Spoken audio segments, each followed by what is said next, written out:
এবছর শীতে আমরা ফ্যামিলি পিকনিক তো করেছি, বাট একটাও নিজেদের মতো করে কিউট পিকনিক তো করিনি। তোকে কি দিয়ে মারলে তুই সোজা হবি? সত্যি করে বলতো, তোকে কি দিয়ে মারলে তুই অ্যাটলিস্ট সোজাটা হবি? দেখ ভাই, পিকনিক করছিস, পিকনিক কর, সেটা তো আবার কিউট পিকনিক করা হয়নি। কিউট পিকনিক আবার কি রে? কিউট পিকনিক আবার কি?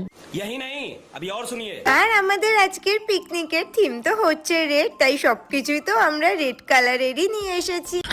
এ বাবা, আজকাল আবার পিকনিকের নাকি থিম হয়? এটা তো দেখে মনে হচ্ছে এটা পিকনিক না, এটা হচ্ছে ভ্যালেন্টাইন্স ডে। সঠিক বলেছেন। আমি নিয়ে এসেছি একদম প্রপার রেড কালারের পিৎজা, সাথে চন্দ্রানীর ফেভারিট প্রিঙ্গেলস চকলেট। আর পিকনিকে একটু কিছু অ্যাক্টিভিটি থাকবে না, সেটা কি করে হয়? আমি আর কিছু না শিখি, আমি এটা শিখে নিচ্ছি। পিকনিকে নিয়ে যেতে হয় চকলেট, স্প্রিঙ্গেলস, স্ট্রবেরি, এইগুলো, তাই না দিদি? गजब बेइज्जती है। তো দুজনে গল্প করতে করতে আর সাথে খাওয়া দাওয়া করতে করতে তো দারুণ একটা টাইম কাটাচ্ছিলাম।